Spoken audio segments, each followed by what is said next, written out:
Okay, guys, I think we'll get started. Appreciate everybody being here.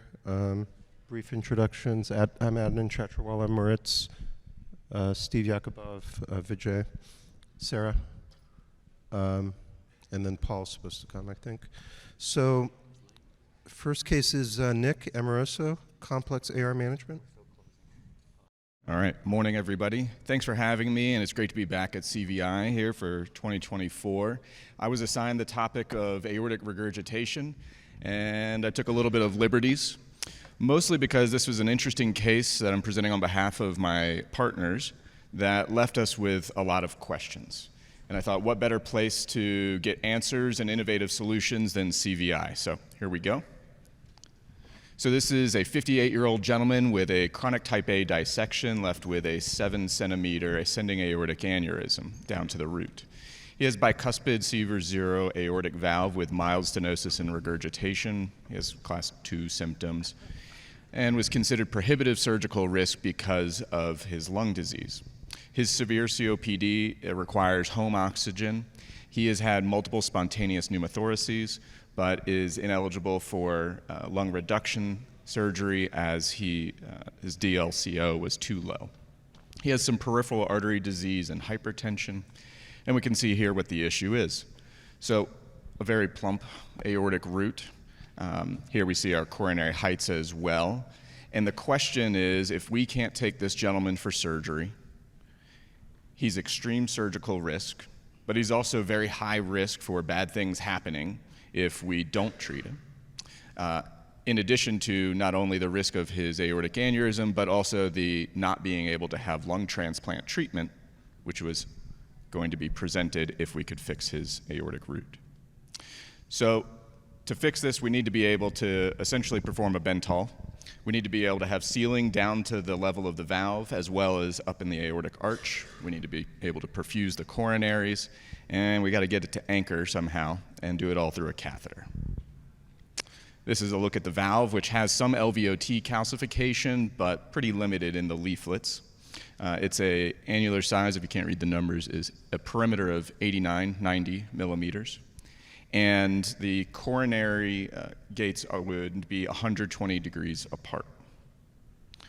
Thankfully, no significant coronary disease and about a medium length left main for us to utilize with a codominant system. So this was the solution. We took a reverse tapered graft, about 15 centimeters in length, and we sewed a 34 millimeter Evolute Pro valve inside of it. Then they created fenestrations above that with Viabond stents protruding through to act as coronary reaccess sites. We loaded this on a Cook thoracic stent graft delivery system and squeezed it into a 24 French peel-away sheath. We got left subclavian surgical access, advanced the system over a Lunderquist wire down to the level of the aortic valve, and began the deployment. Now, obviously, being able to manipulate this so that we have an appropriate rotation to line up the coronaries would be pretty critical. This proved to be very difficult as the system was rather stiff, but they did the best we could. And ultimately, we were able to get the valve positioned at the LVOT with pretty good seal. You see very mild PVL here left over, 1 to 2 plus. Focus on getting the stent graft to deploy prior to the innominate ostia so that we did not create any overlap and had good seal and anchoring. So next, we needed to turn our attention to the coronaries. However, unfortunately, during much of this manipulation of a very stiff system, there had been an LV apical perforation. And so you see a pericardial drain is now in place, which was continuously shunted to the venous system throughout the case. However, the team was able to engage the left main coronary through a pre-wired, those Viabond stents that went through our coronary gates. Ultimately, through a series of overlapping Viabond stents and a drug-eluting 4.0 stent in the left main that was post-dilated with a 5.5 millimeter balloon, you can see that they got excellent anchoring and seal here of the coronary gates in the left coronary system. attention was turned to the right, but unfortunately you see our catheter with a 7 French sheath and a guide catheter engaging the right coronary artery, but the angulation at which that sat, they were never able to get adequate support to deliver stent system, and ultimately this had to be aborted. On the right-hand side of the screen, they balloon occluded the right coronary gate just to not have that affect the aortogram. And you can see that there is exclusion of the aortic aneurysm and filling of the left coronary with minimal PVL after they had performed a valvuloplasty post-dilatation. On the left, we see an LV-gram that shows, again, excellent exclusion of the aortic aneurysm. Unfortunately, some bleeding into the pericardial space still. And an aortogram shows that the head vessels were all patent, and again, exclusion of the aneurysm. So ultimately, I'd say it's a little hard to call it a complete success, but it was successful in excluding the aortic aneurysm and deploying a left main coronary gate and having a functioning aortic valve. Unfortunately, there was a failed RCA engagement. Upon withdrawal of the delivery system, there was axillary artery injury that required cover stenting, but was treated effectively. And unfortunately, at the end of the case, the apical perforation had not resolved despite protamine, and primary repair needed to be performed. The patient suffered an acute occipital stroke on post-op day 1, presumably from all of the manipulation across the arch. And he continued to have a complicated 2-week course of respiratory failure. The family declined tracheotomy, went to comfort care, and passed on post-op day 15. So our key learnings here is that endovascular therapies for ascending aortic aneurysms are lacking and needed. Concomitant aortic valve engagement and coronary considerations present a lot of added complexity. A combination of self-expanding valve, endografts, branch vessel stents can be used to successfully exclude ascending aortic aneurysms in select anatomies, but this requires a lot of custom fit. And our ability or inability to rotate systems for branch vessel alignment was critical and difficult to do with a stiff off-label system as we saw here. So better methods for gating coronary access are needed. I look forward to hearing everybody's solutions for me today. Thanks. I think it's fair to say you stuck to the title of complex AR management. So that's just crazy. I mean, in retrospect, what would you have done differently? I mean, should we just left the aneurysm? Yeah, treat the valve and let him, get his lungs treated or something? I don't know. Yeah, I mean, I think that's the clinical decision-making before the case started is probably the most important part of this. And that, obviously, this took months of deliberation with multiple providers, both from the lung transplant team, the cardiac surgery team, our interventional team. So they did not come to this decision lightly. However, going beyond that, I think that if we are going to approach this, then there was not, while there was a lot of planning between where the gates for the coronary should be, how to get it there, there's no good way for us to simulate how the aortic arch tortuosity ultimately affects delivery of our systems. And we see that just in trying to achieve coronary alignment with our TAVR systems presently. Is you say, well, if you put it at 3 o'clock, it should go right there, but it doesn't quite do that the same. So I think better simulation or understanding of how we can affect alignment for coronary access is important for any of these systems.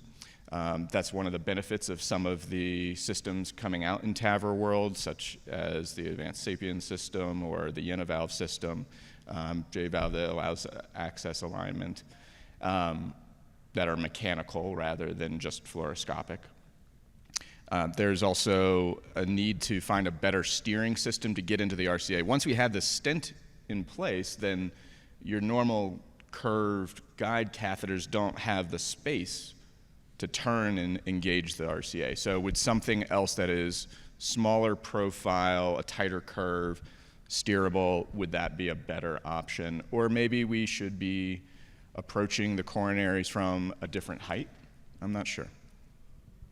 So what I would do differently is get lucky, I think. I mean, I'm not sure how else with our off-label use of devices we could have affected that.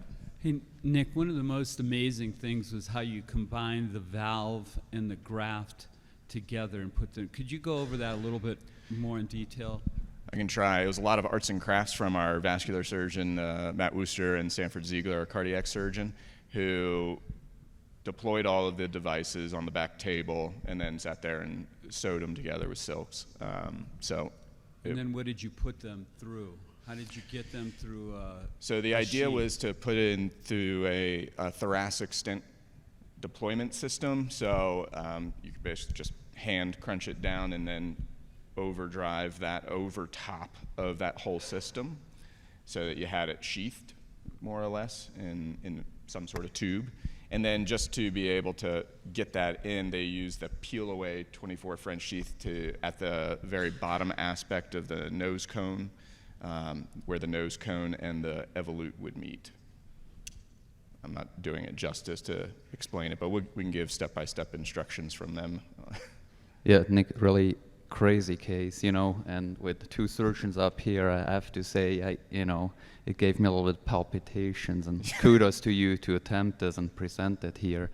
I mean, in some ways, the obvious solution would have been surgery, and the reason I'm saying that is, we quickly fall into that pitfall of saying, well, we're going to do something less invasive, but before you know, now you're spending 6 or 7 hours intubated, and you could probably done the absolutely the repair in a quicker time frame and without in retrospect with I less think it would have been difficulties. So it's a bit, I think it's people tend to sort of think of things as less invasive when they're maybe not necessarily less invasive. My question is about the RCA. You say you have completely excluded the aneurysm, but you couldn't engage the RCA. So something doesn't totally add up. No, you're right. Do you think So about that? excluded the aneurysm except for the RCA coronary gate, which of course was left patent at that point. Gotcha. And the intention was that they were going to come back with some sort of different tool to reattempt that at a later date. So they were going to leave the job, 3/4 of the way done and try to come back and fix that at a later time. I think your point's right about, importantly, surgical treatment here in retrospect would have been presumably just as good or, well, better and maybe less invasive. However, he still suffered post-op course that is probably very similar to what he would have had surgically as well. And case in point is that these patients can't all have surgery. And much, I think, like we originally were doing transapical TAVRs that plenty of people did not tolerate well, some of these early systems are going to suffer through high-risk patients.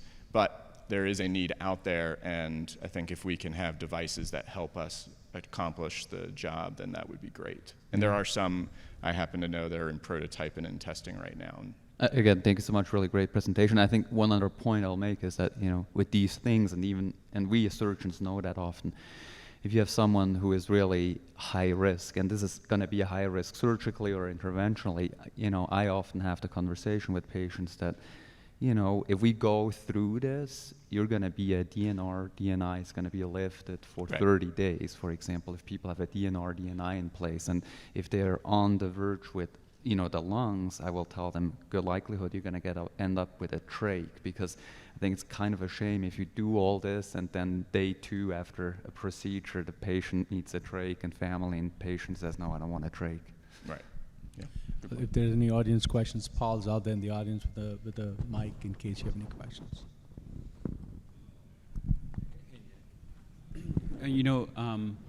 On one of your aortograms, it didn't look like the right showed up again. Was it occluded? They were using a coronary balloon at the time to occlude that for the aortogram, basically to say, is there anything else left that is an endoleak, for example. So that wasn't still perfused through the core valve. It was closed by the endograft? So the balloon was there just for the aortogram. The balloon was then deflated, and at that point, then perfusion could happen through the pre-made right coronary graft hole fenestration. And so blood flow was going into the right coronary artery, yes, at the conclusion. So I have questions mainly for the surgeons on this panel in the room.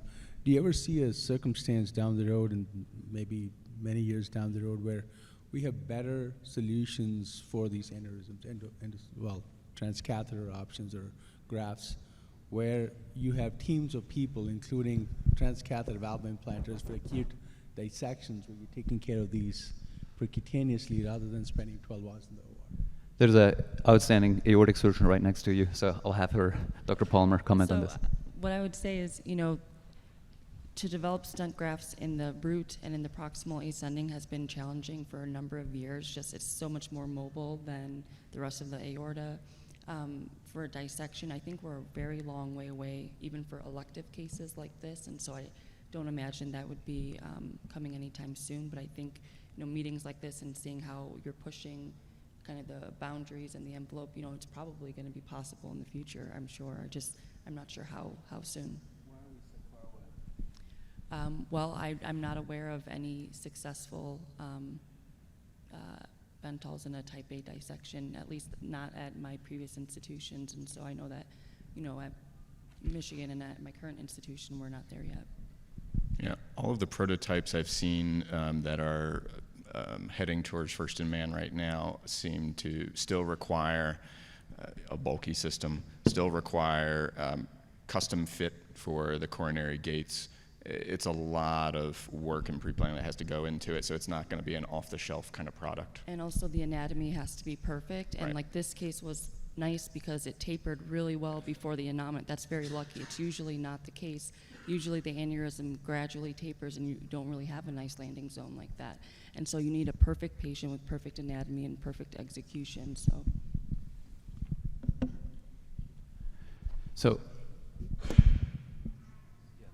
next up is going to be Dr. William Shee from Northwell Health, and he's going to talk to us about managing malposition and what is it?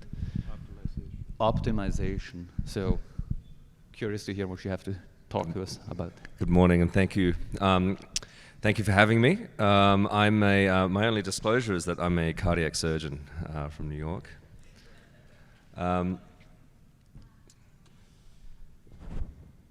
Hang on, it's going backwards. Give me a second.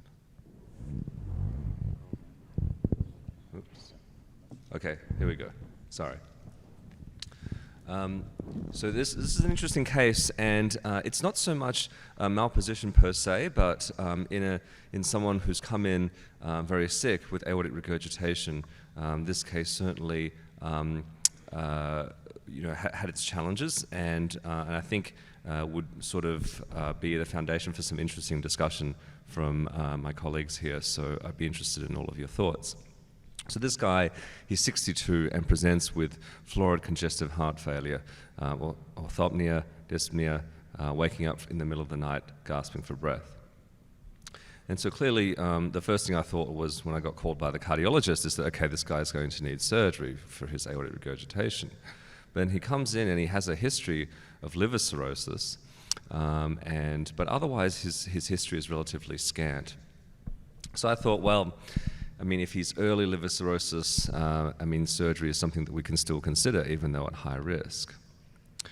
So we start working him up. You can see his lungs are congested there, and his labs are, as you can see there, nothing particularly surprising, except when we started working up his liver, he had not just cirrhosis, but also ascites, with a MELD score of 22, and I think you guys would agree that that's getting towards prohibitive surgical risk.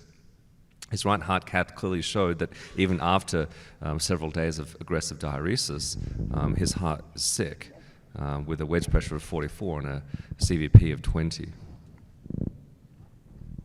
And you can see that's a sick heart. He's got severe AI with biventricular dysfunction, and it's hard to see there, but he also has moderate MR and also moderate severe tricuspid regurgitation. So yes, in a perfect world, this guy should have surgery and a triple valve, but with a MELD score of 22, I think we're in for a poor outcome. So we worked him up for TAVR, and you can see he has absolutely no calcium on his valve, but encouragingly, the valve area of the annulus was 530, which, as you know, is between a 26 and 29 sapien. And his other access was relatively good. And his, thankfully, his ascending aorta there was not dilated. So we have a case of aortic regurgitation with congestive heart failure in a younger patient, but really with factors of very high or near prohibitive surgical risk. And of course, supporting him through the procedure with a balloon pump or ECMO is going to be very problematic because of his severe AI.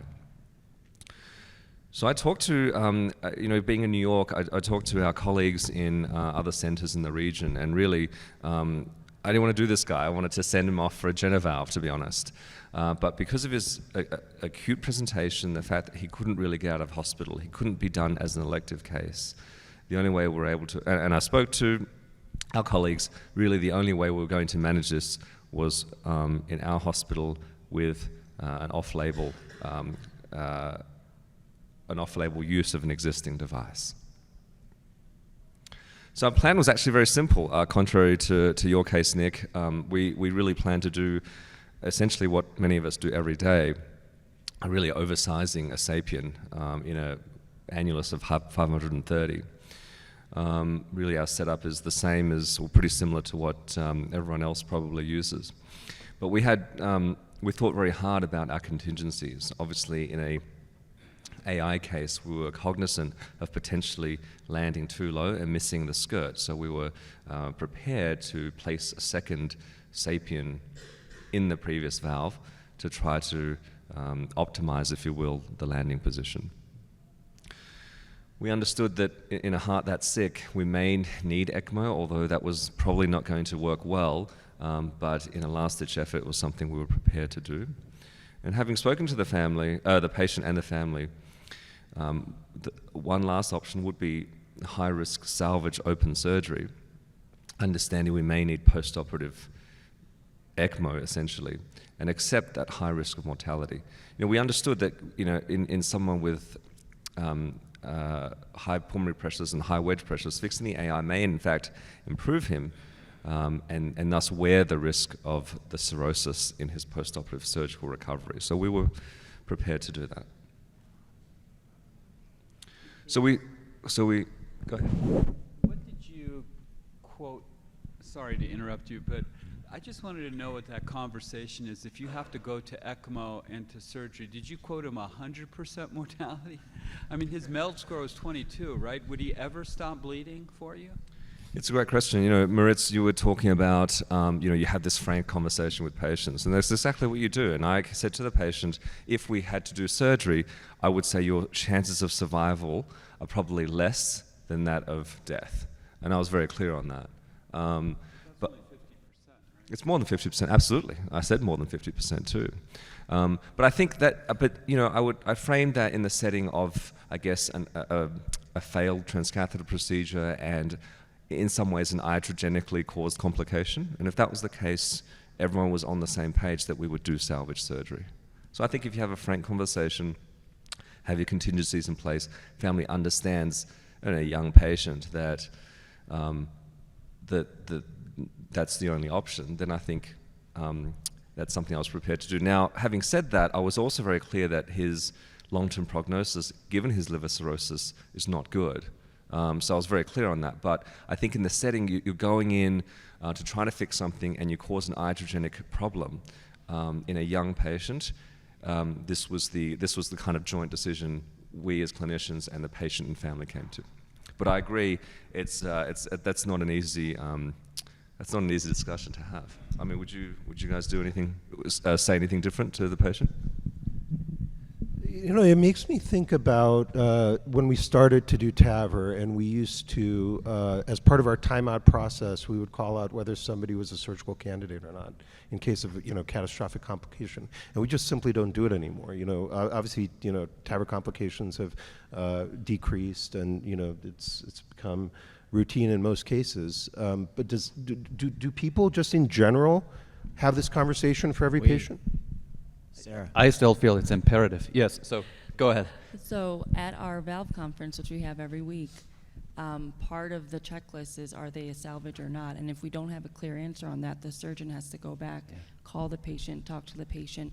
Oftentimes we're evaluating people and we're not the ones doing the procedure, and so we rely on the group to kind of make a consensus decision. And sometimes you're in a position where you're backing up this TAVR and a 92-year-old, bad EF person who's a salvage, and so those things are very important to clarify at the offset. Yeah, And I mean, it helps completely. It helps with scheduling. So it's a resource thing, because if you're not going to do salvage, you don't need a perfusionist. So it frees up a perfusionist to go do something else. So.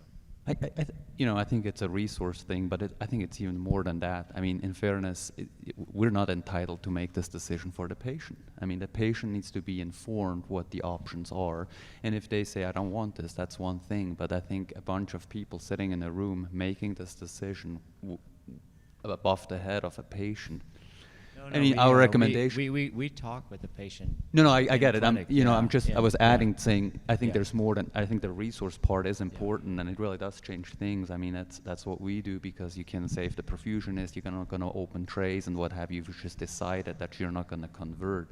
But I guess the reason I'm saying it the way I'm saying it is because I was recently at an institution where I witnessed that, where the team would just make in the room, meaning the interventionalists and the cardiac surgeons would just make that decision for the patient based on the gestalt or what they felt was what they would want to do, and I think that's not the right answer. I think the patient needs to be involved in that decision making. And if the team says, we're not going to convert you no matter how much you want it, then the patient should go and get the care somewhere else if they insist on it, I think.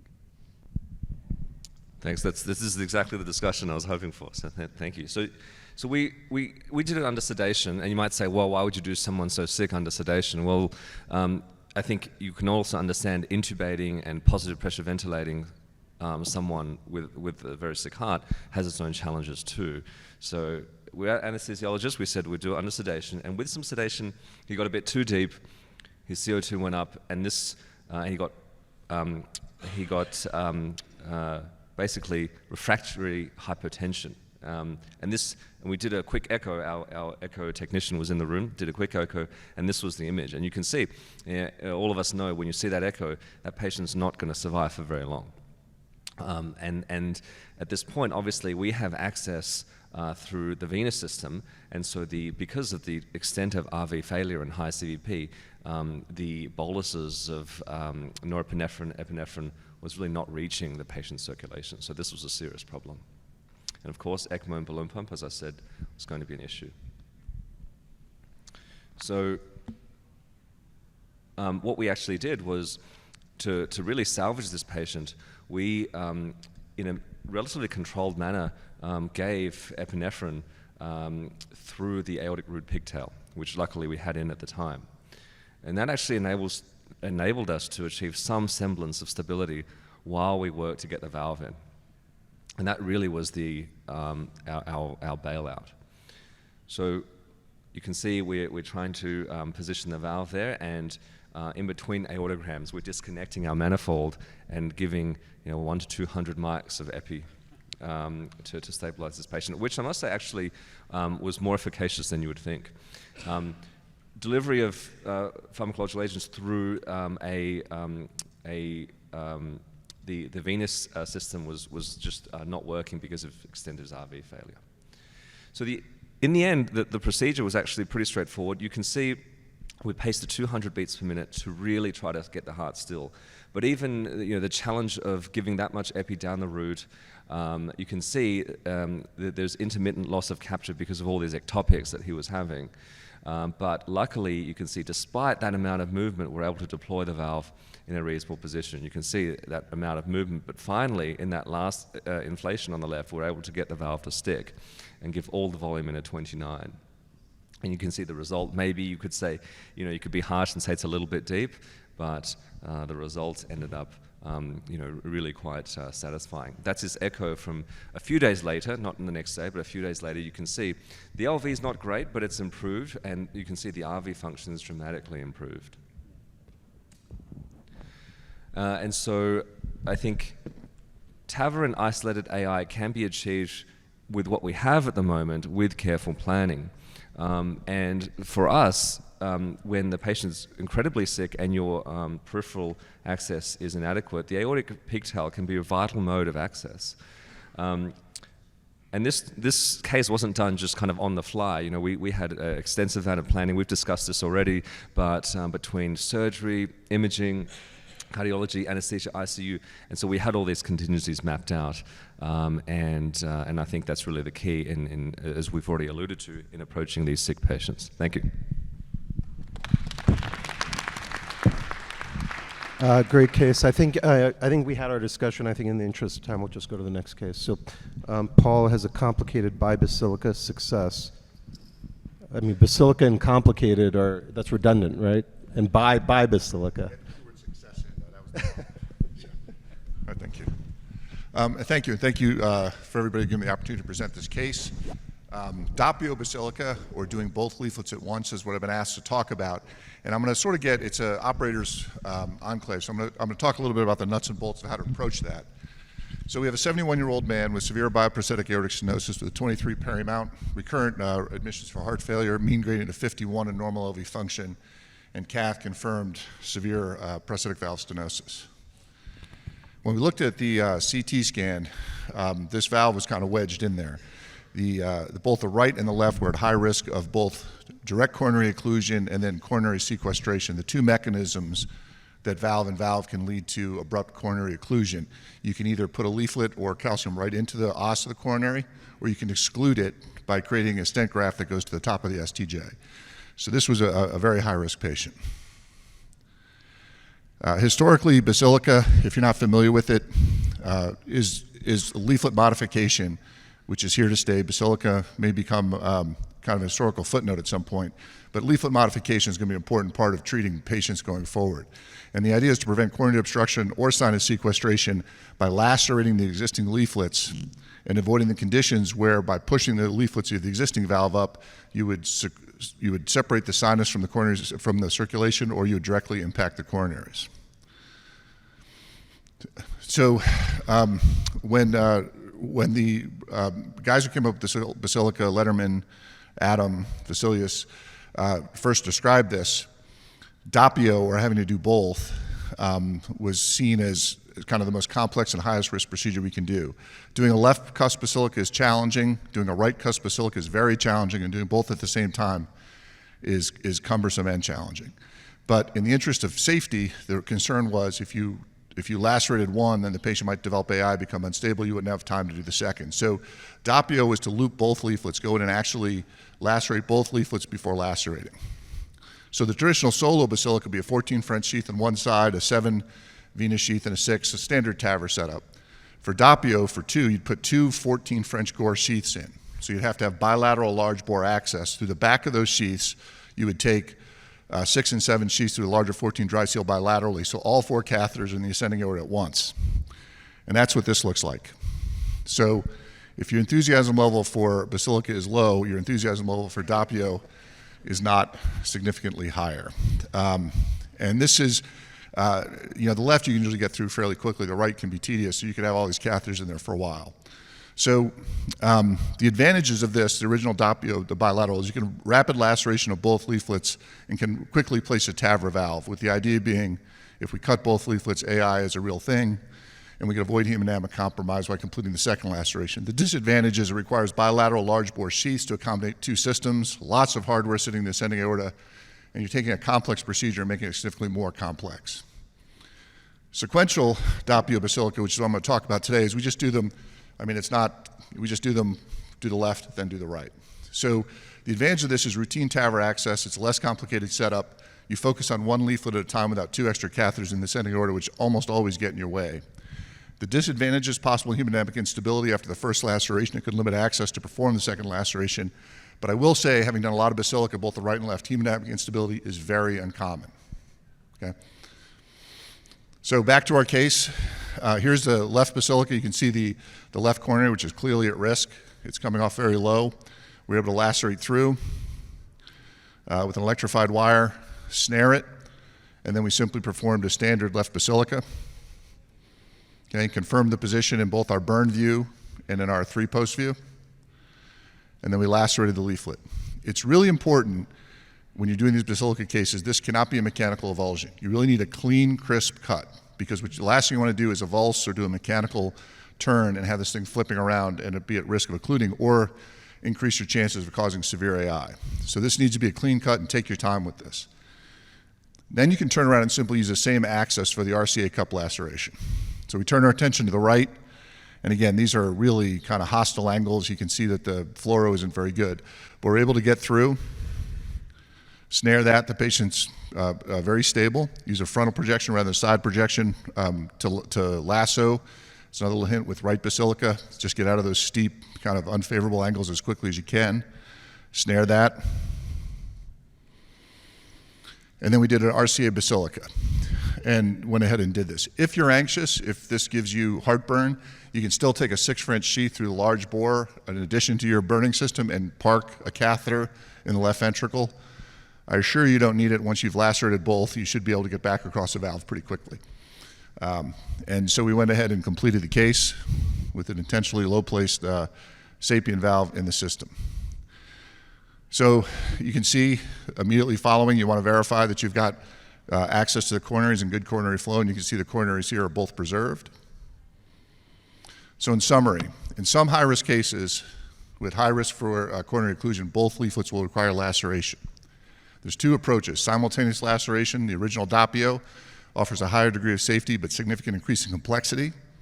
Sequential laceration, which I've shown you here, doing the left first, appears to be a safe alternative with significant less complexity. Now, I think the dedicated leaflet cutting systems, we have Shortcut, which is soon to be out, and Telltale, which is finishing its trial, will be a better answer once available for complex dual leaflet laceration with less complexity and maintaining safety. I think that's what I had. So, thank you.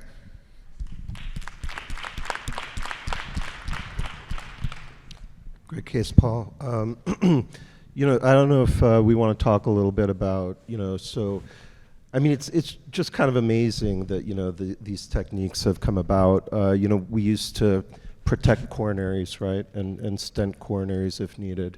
Does anybody want to talk about whether they still do that and, what the obvious, kind of problems with doing that are? Yeah, it's interesting, Paul. If you look at your final angiogram first, it's a non-dominant right. So we've done a couple of cases where we thought it's a non-dominant right, we get away with it, and we've had mortalities by occluding non-dominant rights. So it's not benign, clearly. So you have to do something to protect these coronaries. And I think that whole, what we used to do early on when we didn't do basilicas in both sides of trying to snorkel stents is not a good option long term. We know that. I think those patients, you really shut out all future options for them in terms of coronary access, especially for big vessels. So I think these techniques are here to stay, and if you're a center that does a fair amount of TAVR, these are things that you're going to have to learn to do, especially in these kinds of cases, and maybe future even for our TAV and TAV cases. And hopefully some of the dedicated systems coming up, Shortcut, will help facilitate these processes. I think planning for these procedures is complicated, but what you showed with the double basilica, I think sequential is how we do it, and I think it works 90% of the time as long as you don't avulse the leaflet. Can I comment? So, maybe Paul, you can comment a little bit about Shortcut, but, so electrosurgery vaporizes tissue, right? And Shortcut, so you can't cut calcium. Shortcut crushes calcium. And so they're different things. Even though Shortcut may be technically easier, I'm not sure it's the same. Yeah, Shortcut's pretty promising. The advantages of a Shortcut is it's congruent with workflow. It goes over an LV wire. You still do the same CT planning, but you can get immediate access, and it's quick. You can do a double leaflet Shortcut case in under 30 minutes, all while maintaining access to the LV. But it's a mechanical avulsion, okay? And so if it's a very heavily calcified leaflet, you can't use it. And also as it comes through, it doesn't give you that clean electrical cut that you sometimes see. Basilica, I think, is gonna go away with the advent of better systems, honestly. And there's a couple out there. There's a whole industry that's right now looking at this. Because honestly, why would you ever leave the leaflets behind? Should we be thinking about taking out leaflets all the time in native vessels? If we had a risk-free, quick, efficient way to remove leaflets, why wouldn't we use it? The surgeons don't, you guys don't leave them behind. So we're going to have to see with shortcut whether the mechanical avulsion is as good as or close enough to the electrical laceration, because it will win on ease of use. Hey, Paul, can you comment a little bit more on which patients you actually do this on now? Do you still use the CT and say, okay, this VTC is okay and this one isn't? What's your evolution of thought process for leaflet modification? The very simplest thing is if you're thinking of snorkeling or wiring the vessel, do Basilica, okay? The technical thing is if your VTC or valve to coronary is less than 4, that should really be on your radar screen. If your VT STG, your valve to STJ, is less than 2, the risk of coronary sequestration is high. So those are kind of the CT parameters. But if you find yourself in discussions about putting wires down coronaries and pre-positioning stents, that is probably something that you should strongly consider leaflet modification in that case.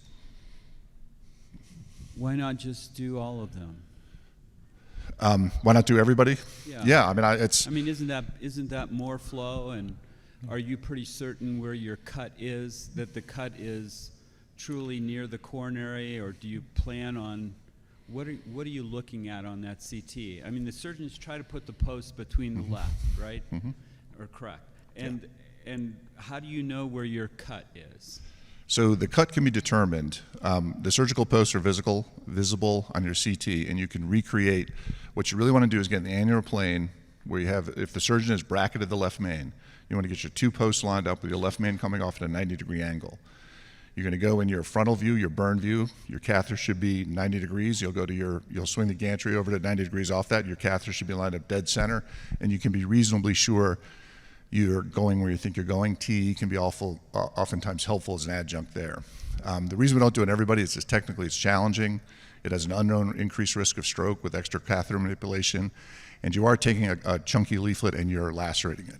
And so while the stroke rates in the registry were reasonably acceptable, they're still higher than your anticipated stroke rates with TAVR. Well, can you talk about your choice of valve when you're doing Basilica or complex cases like this? This is a valve-in-valve. And many people will argue maybe a self-expanding would have been better. It's a 23-millimeter valve. It's a smaller valve. We were pretty worried about, in this case, an evolute in and of itself. When the surgeons place these valves, are almost always superannular. Is that a fair statement? So, yeah, for the most part, yes. Yeah, so you weren't born with a left main height of 5 and an STG height of 12. That's because the valve that was placed in is in a superannular position. So in this particular case, I do prefer self-expanding because I think you get better hemodynamics for the most part. I think the skirt of 13, I was worried we were going to get coronary sequestration from the evolute alone. I would have had to put it so deep you would have lost a lot of the benefit of the self-expanding platform. So, but I wouldn't have faulted somebody for trying an evolute here and just putting it a little deep.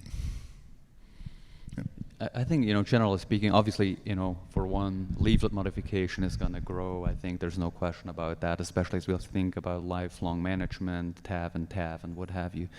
And yet, I think that the nuances are really important, and the reason I'm saying that is, typically when you see a Basilica procedure simulated, you see the clean cut down the middle, and the assumption is that the coronary ostium is right across in the middle of the nadir of the valve, all of which may or may not be true.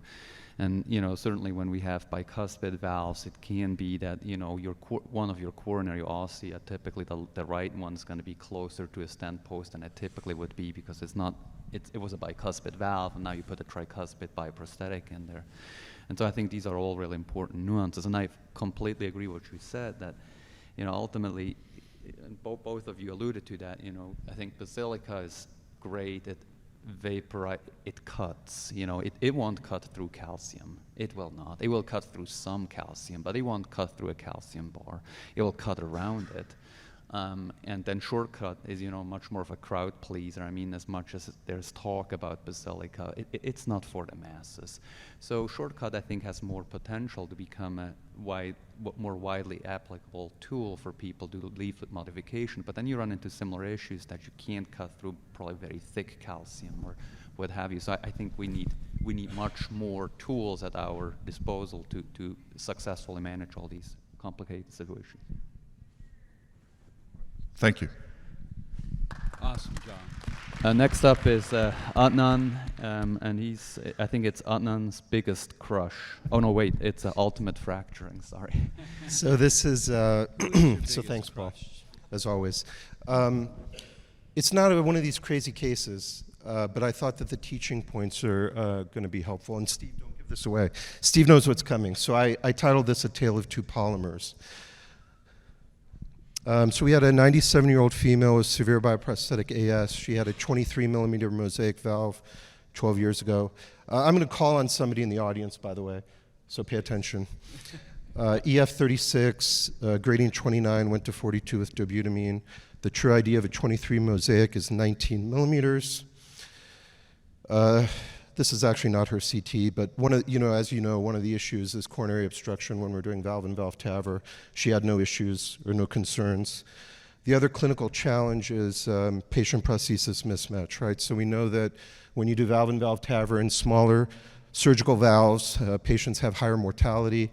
We know that when, this is kind of cut off, but on the right here, when patients are left with higher gradients, they have higher mortality. And maybe we'll have a discussion, maybe not, about whether THV type matters. Maybe there are some differences, but the bottom line is that PPM can occur with any type of TAVR prosthesis. So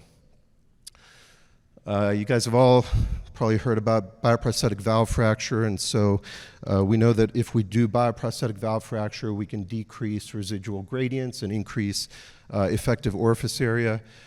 I don't see Steve Bowling here today. You here, Steve? So yesterday you said that gradients matter. So anybody raise your hand if you think gradients don't matter. Okay. Steve would be so happy. Yeah. Okay. So I am. So, Zahar. 23 mosaic, 19 millimeter true ID. Coronaries are not an issue. How would you do this case?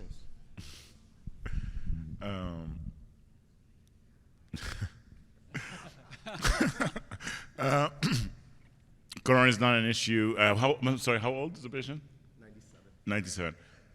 97 is different than 75. Gradients matter. Gradients matter. So I am, for valve and valve personally, I actually, I know you showed like there's no difference in the mismatch with different valves, but I feel like self-expanding valves with higher deployment have a benefit, and which can even improve with fracture. So I would go with Medtronic, actually, most likely. So, can mosaic valves be fractured? Raise your hand if you think a mosaic valve can be fractured. Fractured or remodeled? Fractured. And what's the difference? Which one is it? Yeah. Anything can be removed. Do we know? Okay, we don't know.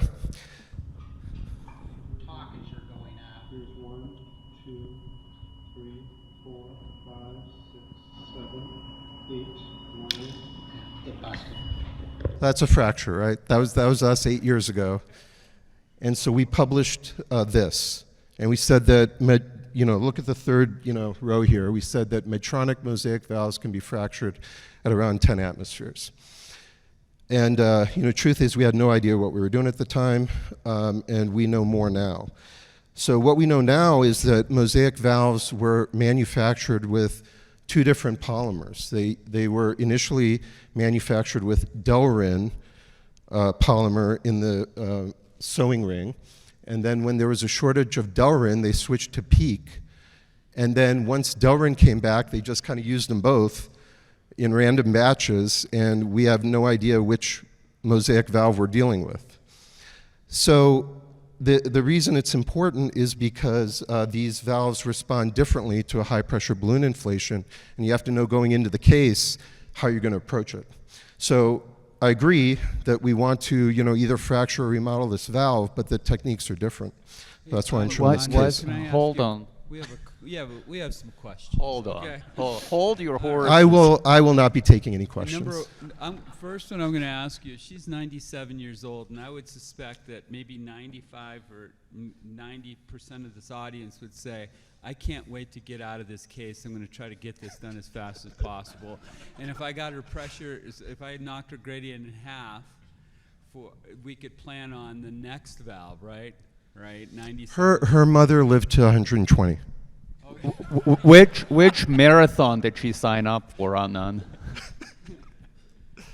Is that it? Quick question. On Yeah. the slide, you had Inspiris under remodeling. Really? The Edwards folks would be so mad at you. Can I go back? Oh, the Paramount? Yeah. So there are two types of Paramounts, right? So the one Paul just showed has that perforated ribbon. It looks like a Magna. That's the Paramount 2800. The Paramount 2700 doesn't have that ribbon. That one remodels. No, but the Inspiris You showed, remember you had that Paramount 2700 case. The asking about the Inspiris, you listed the Inspiris under remodeling. Anyways, minor detail. It actually, you can actually fracture it. I need to update that. Yeah. You can remodel it and fracture it, actually. Okay, so we put a 23 millimeter sapien valve in here. Remember the ID is 19. You can see it's constrained.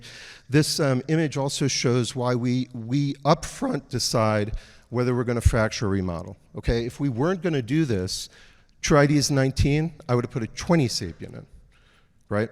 And the gradient still probably would have been about 14 because it's not going to be any different. But I'm not going to leave this 23 sapien this way, even if the gradient is 3 at the end of the case.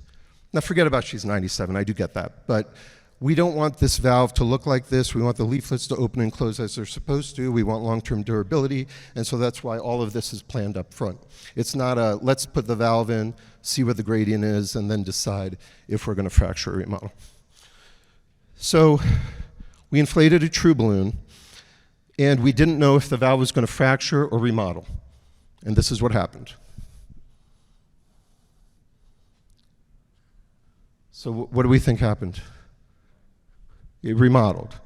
So there's no sudden release of the balloon waste. That would have happened around 10 atmospheres or so. The inflation pressure in the inflator would have dropped, and we would have known that the valve had fractured, and we would have deflated and been done. Instead, the pressure never dropped. We increased to 20 atmospheres, and we fully got rid of the waste. And you can see, obviously, that the valve is fully expanded. So the learning points for this are that mosaic valves respond differently to high pressure balloon inflation depending on the polymer that's in the ring. The Delrin valves will fracture. Again, you'll have that sudden drop in inflation pressure on 10 or 12 atmospheres. And if that doesn't happen, just keep increasing the inflation pressure to approximately 18 atmospheres, and you'll gradually remodel the valve and optimize your THV. Thank you. So, Adnan, it looks like you'd already made a decision to fracture this valve. So why not fracture ahead of time? Why not? Every time? Why not do the BVI Ahead first? of time. Oh, ahead of time. So, well, there are a couple things there. So you never want to remodel a valve ahead of time because you will get severe AI. Okay, so it's not like Basilica where there's leaflets or, you might have some AI, but the leaflets are still closing. You stretch this valve out like this, you will have wide open AI. And so it's not a great thing to do. For fracture, it can be done and people do it. When we looked at the TVT registry data, about 20% of cases were done with BVF first. And there were, there were some signals for higher risk of complications. We also think that if you do the high pressure inflation last, then that really fully optimizes the THV as well. Like, so imagine, the Edwards balloon is a, compliant balloon. So you can fracture the valve, but then that's kind of a compliant balloon that may not really fully expand the THV. So, and on every valve that can be fractured that you have, do you do that? It depends on the anatomy. So if the coronaries are an issue, we may not do it. LVOT calcium is an important thing to take a look at because the surgeons, are supposed to debride all that calcium at the time of surgery, and that's part of the reason why this is safe. But sometimes there is some calcium there, and so you want to be careful about doing a high-pressure balloon inflation. STJ calcium, things like that might prevent you from doing it, but not age. Sarah? Most of the valves you are fracturing. If the anatomy is appropriate, we'll fracture. So I have just a quick question. Are any of the valves more difficult to remodel predictably, and what is your experience with trifecta? And we're seeing a lot of those early failures with small size valves, and we usually send those patients for surgery because they're not fracturable, but how reliable is the remodeling with those?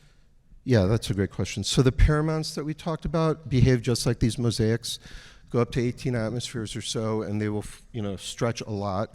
Trifectas are totally different. They're on that list, but the impact of a high-pressure balloon inflation is limited. So the ring does not stretch. The only thing that flares are the posts. So the posts kind of flare out if you use a high-pressure balloon inflation. And so it's just not as dramatic of an effect. Now, if you use a supraannular valve and flare those posts, then that portion of the supraannular valve will better expand, but that ring is not going to change. There's some questions out in the audience, but while they're getting to those, Adnan, you showed that sapien valve that was constrained. Whenever you see that, do you reinflate anyway, even if there isn't a valve in valve, if you see that type of architecture? Yes. Awesome. Is there a valve, you kind of alluded a little bit with trifecta, I think, but is there another valve where you would rather use self-expanding, one of these valves, remodeled valves, would you use self-expanding over balloon expandable?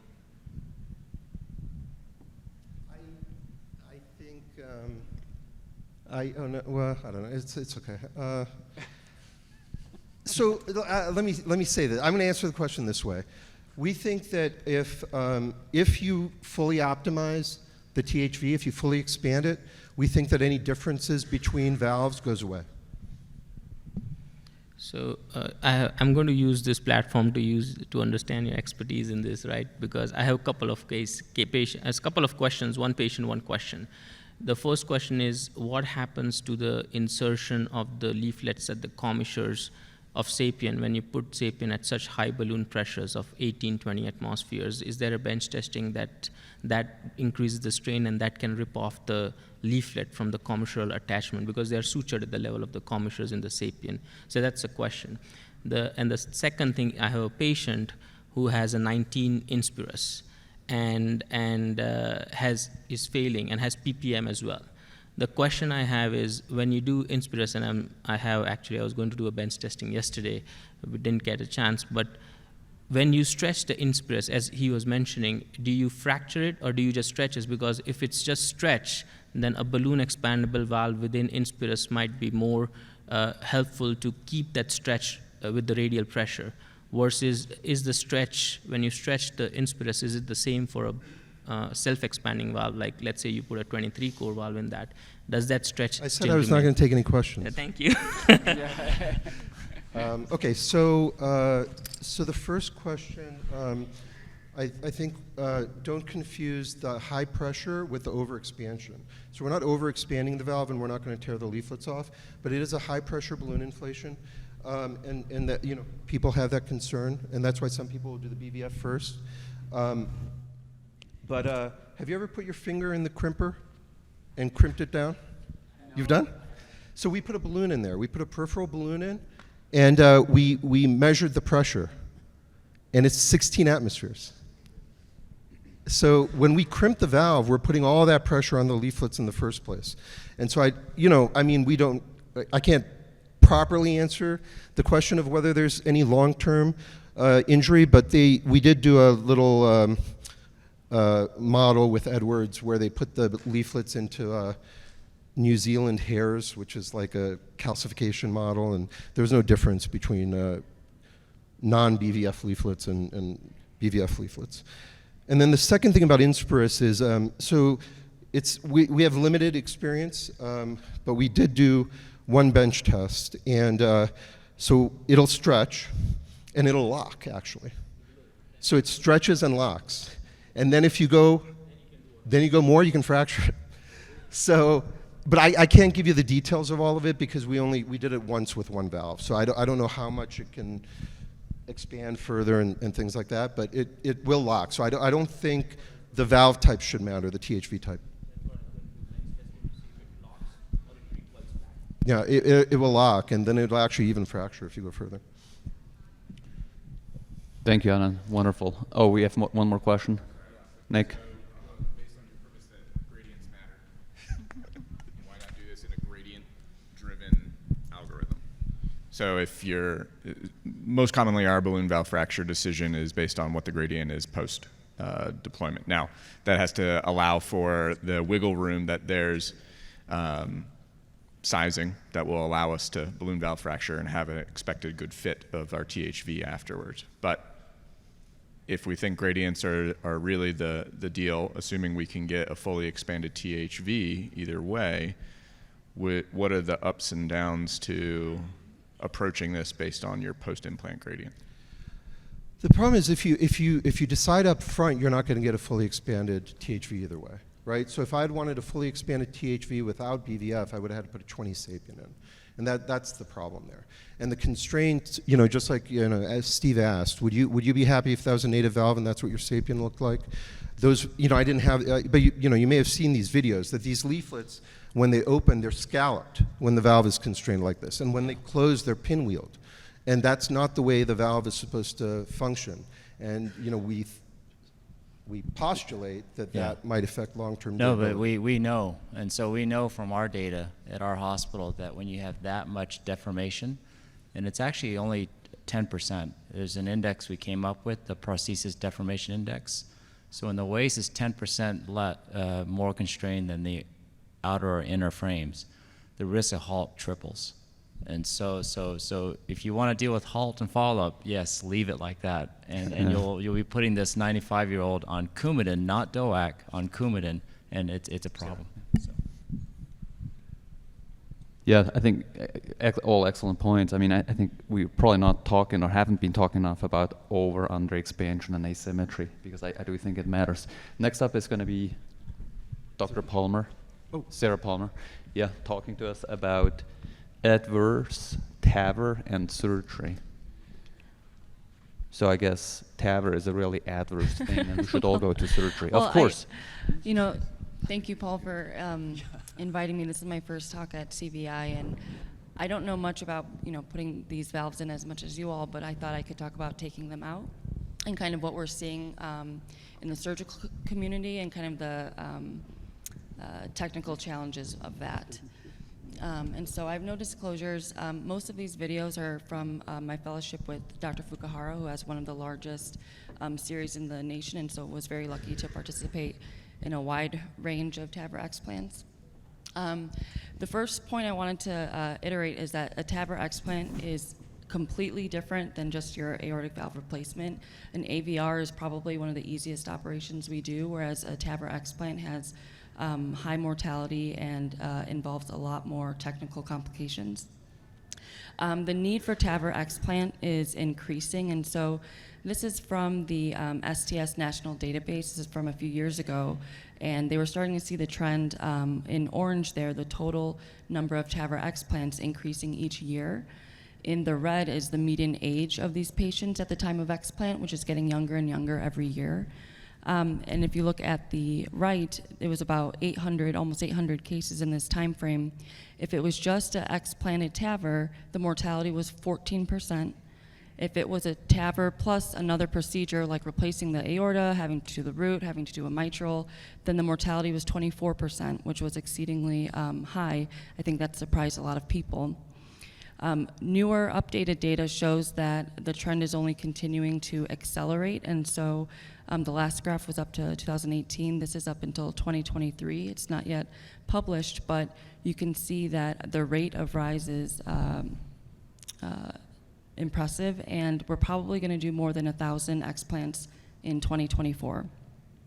And this is a problem because the mortality still remains high. So these are recent series that have been published, both from single centers or statewide experience or national experience. And you can see double-digit mortality in all of these series. And when you think about it, that's more than a type A dissection repair, which most institutions are, less than 10% these days.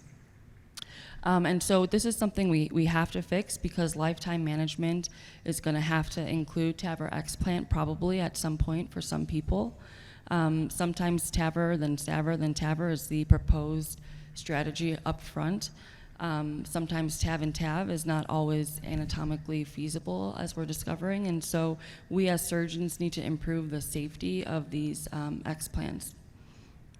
And there's some unique technical considerations, and so things that impact the operation, the device design, the implant depth, and the interaction with the native anatomy. And so, certain things like where you make your aortotomy, where you open up the aorta, those things are going to have to change if you're doing a self-expanding device that has a much higher expansion. And so your aortotomy is going to have to be higher than that stent frame, which makes exposure more challenging, and it just adds a different level to the procedure. So we're really trying to use imaging these days to try to eliminate some of those surprises. And so again, short valves, you're more worried about annular damage, conduction tissue affecting that, maybe interacting with the mitral valve. And for the self-expanding, you're more worried about the aorta, how are you going to open it, how are you going to clamp the aorta and have enough room. The older valves that are implanted deeper, you also still have the LVOT and mitral interactions that you have to worry about as well. So deep core valves are pretty difficult to take out. And so there's a couple of cases. I'm going to just go through them briefly to give a little flavor of the variation. But this was a gentleman who was quite young, but still high risk because he had had a previous CAB. And so he underwent a 26 balloon expandable valve with the plan that he would then have SAVR and then TAVR as part of his lifetime strategy. But he presented with endocarditis, unfortunately, and so we had to take him for explant in the setting of infection. A redo is always more scar tissue and more challenging. And then here you can see the thickened leaflets and the infected valve there. The key is to try and take the stent frame off the aorta in the least traumatic way possible. And so this is what Dr. Fukuhara developed, the double Coker technique. So you have these two clamps and you're trying to crimp the stent frame internally. And so trying to get all of the edges away from the aorta so that the radial force is decreased. And then you can usually, in infection, it's easy to kind of pull out. The second case is accelerated valve and valve degeneration, and so this was someone who had had an AVR and ascending. They had a TAV and SAV, which again degenerated after 2 years only. And so this is a little bit easier because you don't have to worry about damaging the aorta because it's an aortic graft. You still need to be mindful of the root and the sinus tissue. And then when it's a TAVR in a surgical valve, it actually comes out a little bit easier because you can use a little more force to pull versus pulling a TAVR out from a native annulus. And so that just pops out.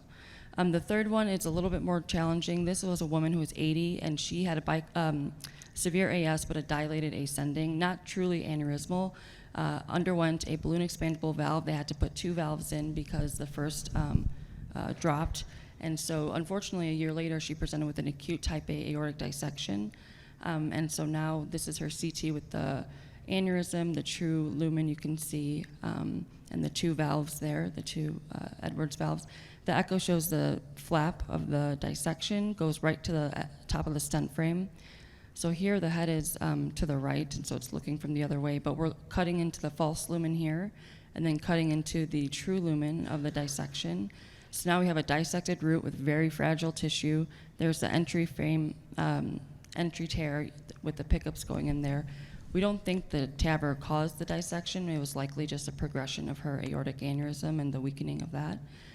But of note, with these 2 valves, there's a lot of thrombosis of these leaflets already, even though the valve was functioning fine. And so we were kind of surprised by the amount of thrombosis in here. We're using, again, the double Coker technique. So again, having to be much more careful than a normal situation because the whole aorta is very fragile and dissected.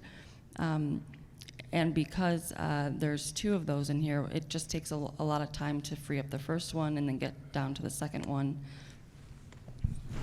the whole time, you have to be careful of the edges, and so, it's easy to accidentally scrape or traumatize the surrounding structures, and if you're so focused on one part, you can easily forget to look at what else is there. And so by perpendicularly applying the clamps, you can get all of the edges inward and then reduce the risk of trauma there. Here we're starting to see the second one that's implanted a little bit lower. Now we're concerned about the mitral valve, the aortomitral curtain, the membranous septum, and even with being super careful, you'll see that we did have a little hole in the anterior leaflet of the mitral valve, which we'll show. And so you can see if you do have to replace the mitral on top of doing a dissection repair in an 80-year-old with these 2 TAVRs, the mortality of each of these things can add a significant risk, and that's why some of these operations are so challenging. Luckily, the perforation we could just repair primarily with a single stitch, so she didn't need a valve replacement. And then just the very last one, probably the most difficult for us to take out is when there's a snorkel stent present. And so, of course, this anatomy was unsuitable for a TAV and TAV. Here's a CT showing the left main stent there, and this was through the stent frame. And so now we're stuck with having to take out the TAVR valve and leaving the stent uninjured behind. And so again, because it's through the stent frame, it becomes very challenging. Eventually we got it out, but it requires some dilation afterwards.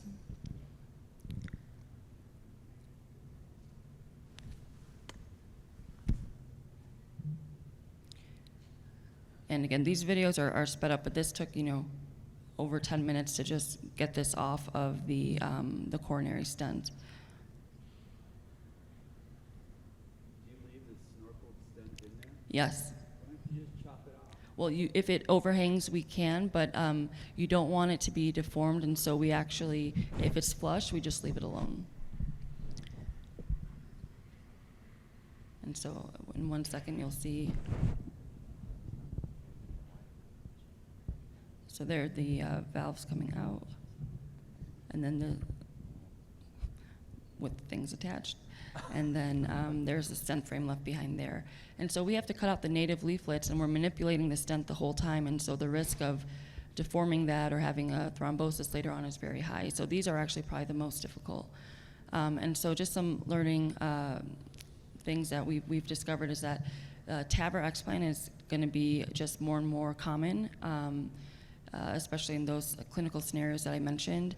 So we need to lower the risk of this operation, and it's not widely taught because it's not widely done yet, but again, with imaging, we can try and avoid predictable errors, and then with this increased complexity, we're gonna have to continue having these discussions as a heart team approach and sharing the decisions with the patient in terms of, how do we strategize minimizing these types of, putting people in these high-risk explant situations.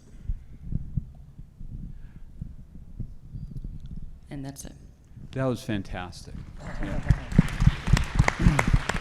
So, obviously, a lot of the studies that show the mortality have many co-founding comorbidities and circumstances associated with their clinical presentation.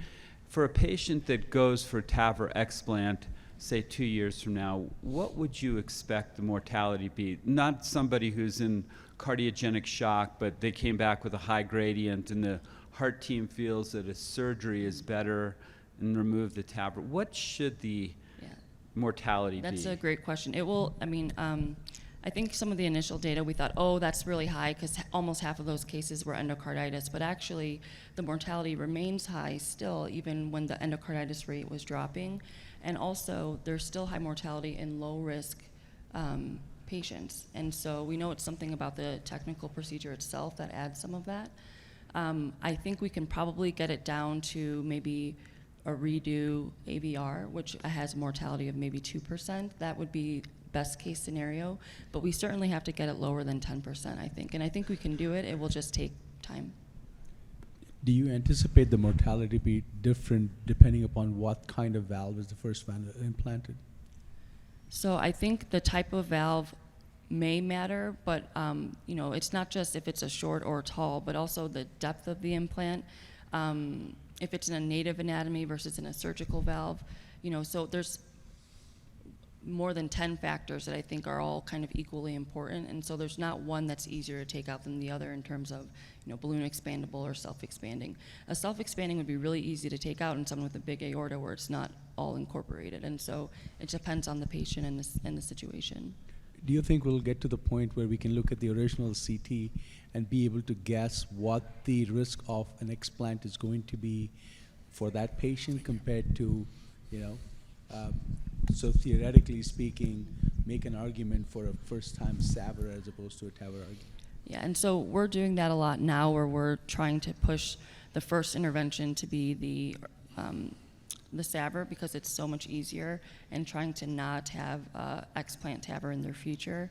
A lot of these old surgical valves were done before we were CTing everyone, and so we don't have that information a lot of the time. But I think now, standard practice, most people would consider getting a CT as just bare minimum for any aortic valve patient, whether it's a surgical valve or a TAVR. One of the things I think is missed in this is, and Steve made this point to me, I think at the last meeting we were at, is that the total number of explants done is still like in the hundreds. The total number of TAVRs done is probably it's going to be over 100,000. So still a very, very, very small number. So. But the rate is going up, and I think the rate of TAVR is also going up. So. Yeah, and so and because they're being done in younger people and in lower risk patients, I think when we had our meeting in January, our surgical meeting, everyone said there's going to be a tsunami of these cases coming in the future, and so seeing the trend early, we have to start preparing now. But I do think it's going to become more and more prevalent. Beautiful presentation. I believe some questions in the audience. Quick question. You mentioned the redo SAVR mortality rate of 2%. What is there a difference if it's redo surgery but it's not redo SAVR? Well, I mean, valve after a CABG. Because I think like a lot of patients right now, you are more likely to get a TAVR after CABG for some reason, because we are all under this impression it's higher risk. So it's very important for us to know. Not all redos are the same. I would say a redo in someone who's had a CAB, who has patent grafts, that is like probably what we want to avoid the most. If they've only had valve surgery or other types of surgery, and we don't need to worry about injuring any grafts, that's a much more palatable redo in our opinion. But I think the prior CAB is probably higher risk. Yeah, I really don't believe, that anytime soon this mortality that we see associated with the procedure will change dramatically. And the reason I don't think that will necessarily happen is because it's an extremely heterogeneous group of patients. The technical difficulties is very heterogeneous. There's some that just slip out, and some that go down into where you have to reconstruct the anterior mitral leaflet, some that stick up with the self-expanding, more common into the aorta. You have to do the aorta.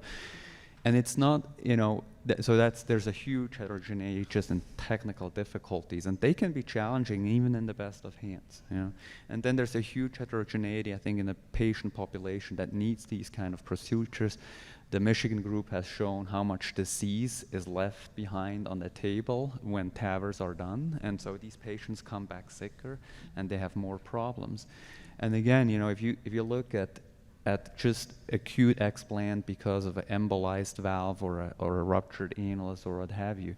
I mean, embolized valve, probably not the best example, but say a ruptured annulus, the mortality is 50–60%. It's not technically a difficult procedure, but the patients are sick like dogs. So I think it's more than just, this is a technically difficult procedure and the surgeons just don't know how to do that. I don't really think that's the issue here. I think it's a very mixed bag of patients that have a varying degree of complexity for these procedures and come with a whole lot of other issues that need to be addressed or factor into the mortality eventually. Question down there. Yeah, just a quick question. So technically, is it more difficult if the mode of failure is endocarditis for these valves compared to other modes? It depends if the endocarditis is just limited to the valve or if it's affecting, if there's a big abscess, if it has structural damage associated with it. So sometimes if it's just, like the first example I showed where the leaflets have vegetations, but the rest of it is pretty preserved, those can pop right out. And so not all endocarditis will be challenging, but if there's a big associated root abscess, that would be hard, because then you would need to do a total root in that situation. But again, it's hard to rank which is the hardest and which is the easiest, because it can be hard or easy in any patient. I mean, I think ultimately the best way is to avoid an explant altogether, right? So, you know, one of the questions that every heart team tries to answer now is, how do we get a patient through lifetime with just one procedure? Can you comment a little bit on how you manage these conversations and what you factor in at this point? Yeah, and so that, I mean, we see that a lot when we're talking with our patients in their, 60 to 65 range. Everyone wants a TAVR. A lot of people in that age group are already getting TAVR off the bat, and so to tell them,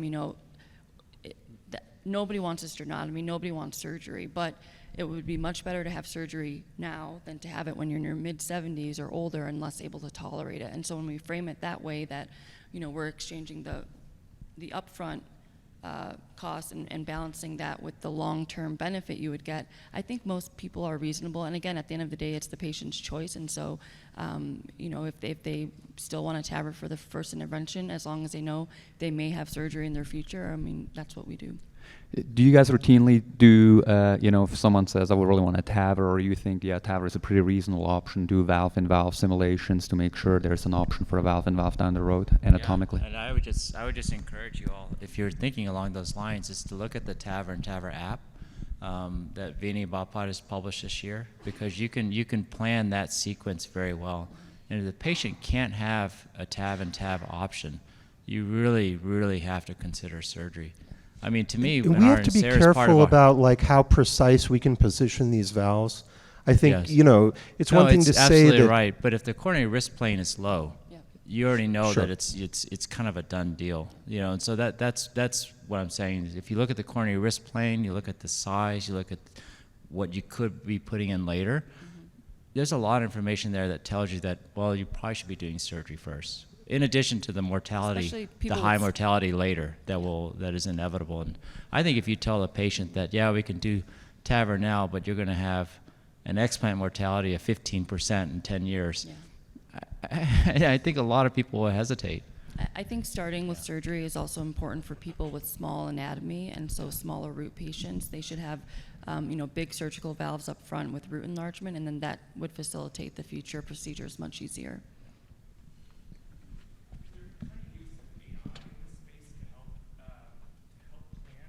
Probably. Question was, I think AI? AI to help plan. What's AI? I'm a simple there's these companies out there like Dossi and other companies that are trying to create AI platforms to help plan lifetime management. Does anyone have any experience with that in this group? So there's two. I know of two companies. I work with one that does use AI, but again, it's simulation. And one of the pieces that doesn't go in there is how the valve will be placed ultimately, the first valve, and how canted it is, how high it is. So you make a lot of assumptions. It's a good start, but the problem with AI right now is you don't have enough learning data sets to train this. So as we start to do more and more of these TAV and TAV cases, and we build those learning data sets, then you can have sufficient fidelity of what you're going to get out. Right now, it's what we are seeing is no different than you and I speculating what's going to happen at the second valve. Okay, great. I'm pretty curious about this next title. Technical Discovery in TAVR. Guiherme? Sorry, we're behind time.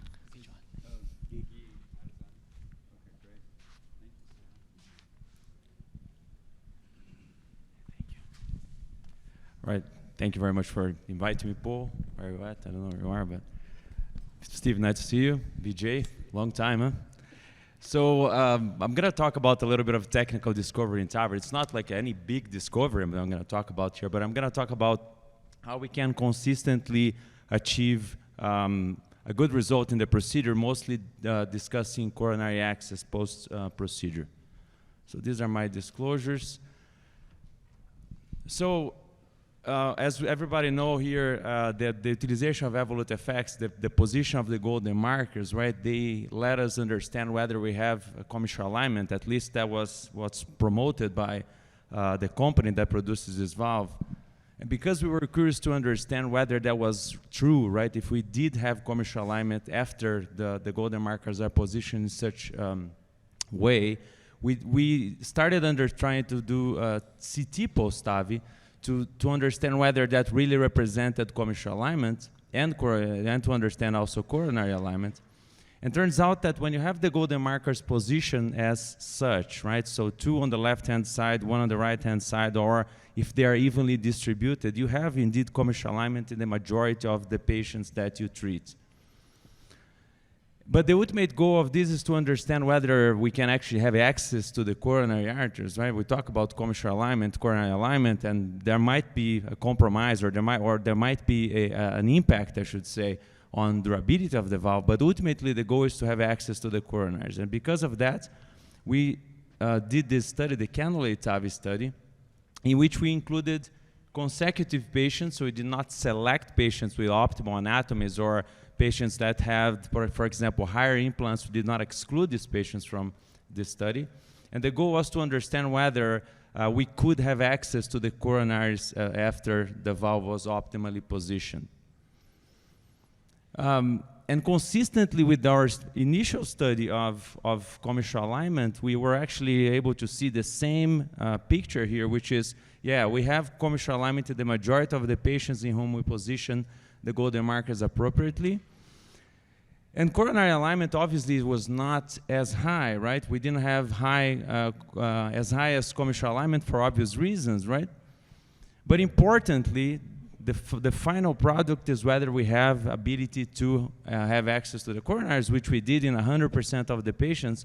This study was with 50 patients, but we ended up including more than 100 patients, so we were able to cannulate all of the coronaries, and importantly also, all of these patients we cannulate with the JR4 catheter, and most of them with the JL 3.5, so we didn't have to use any different catheter. It was very easy and straightforward to do so. And as you can see there as well, the valves were not very deeply implanted, so that's also important to emphasize. And more recently, this is data that is still unpublished, right?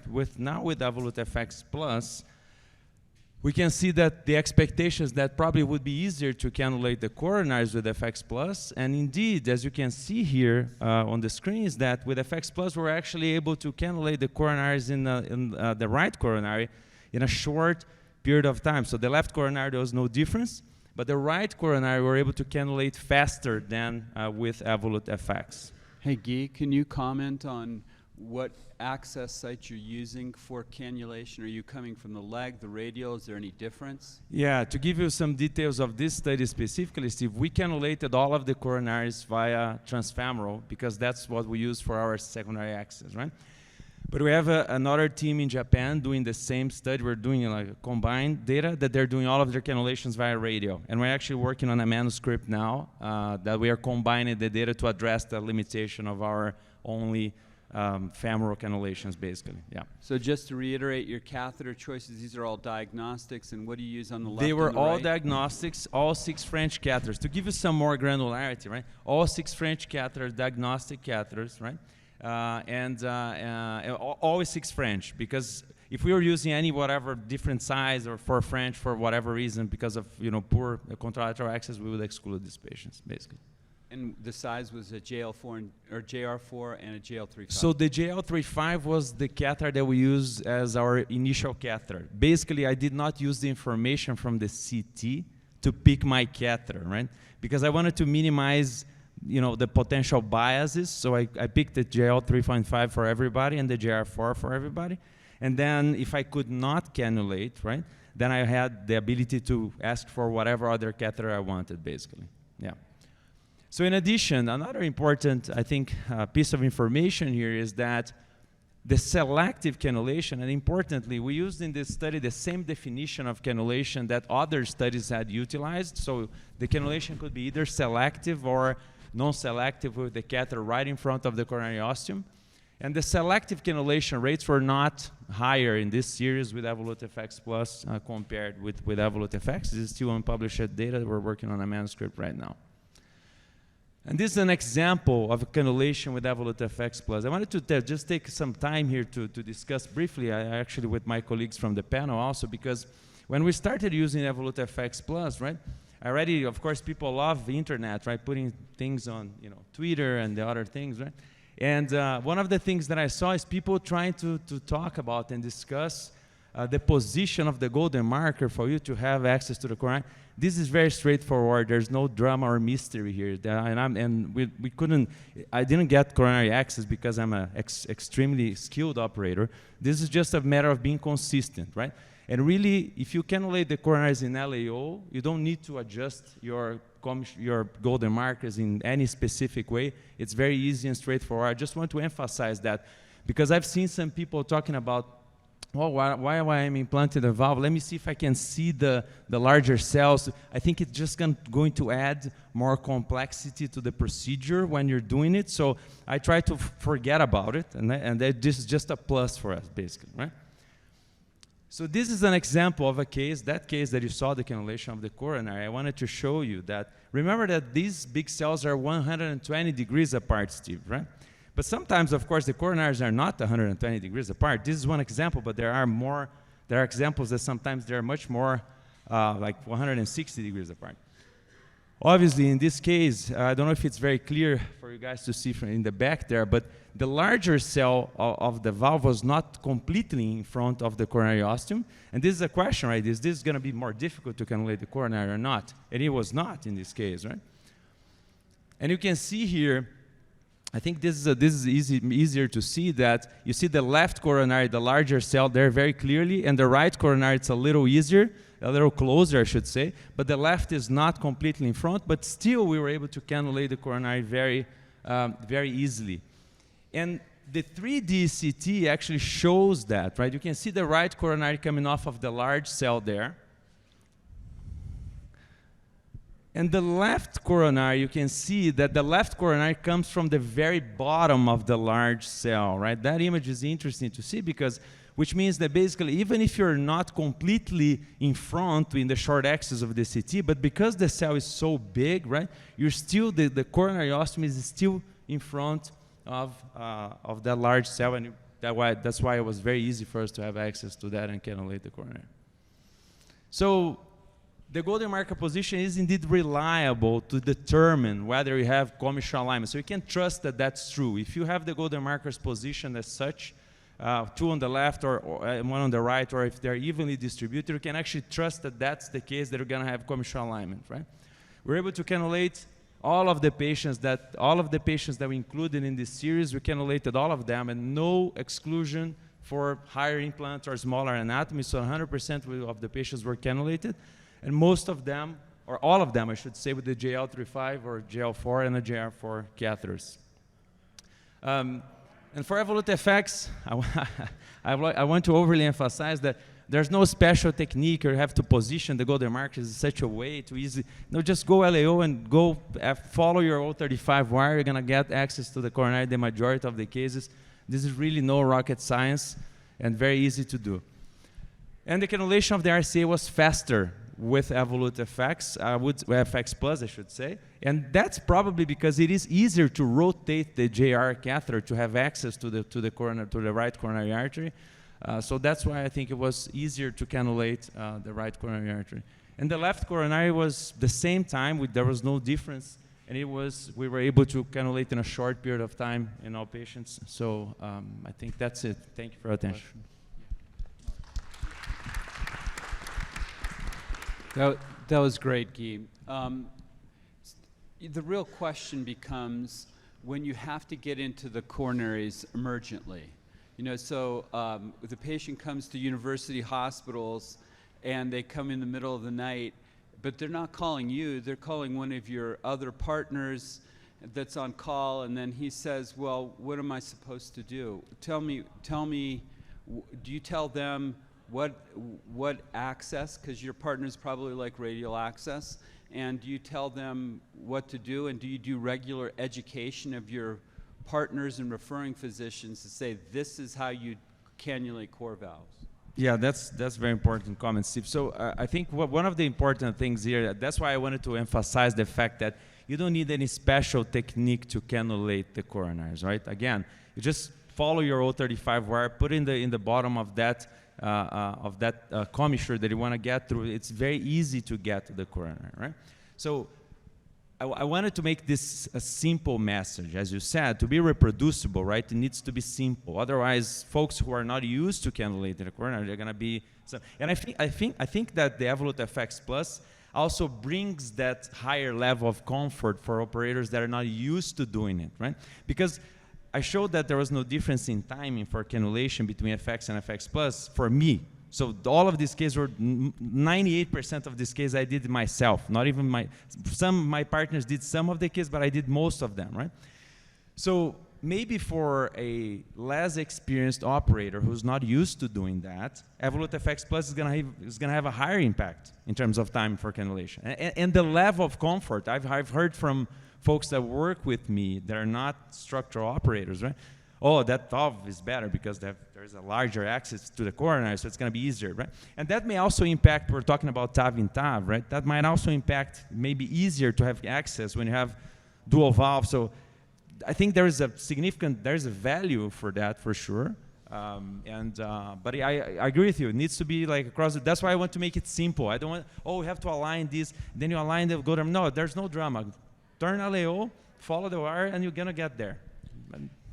Gui, yeah, I think in the interest of time, we'll probably wrap it up here, but wonderful perspective. For those who want to hear more about aortic stuff, I think there's a break symposium on AR in the exhibit hall, so go visit that. I want to thank Paul for putting together a wonderful program, all the speakers for excellent talks, the panel and the participation in the audience for wonderful discussion. Thank you.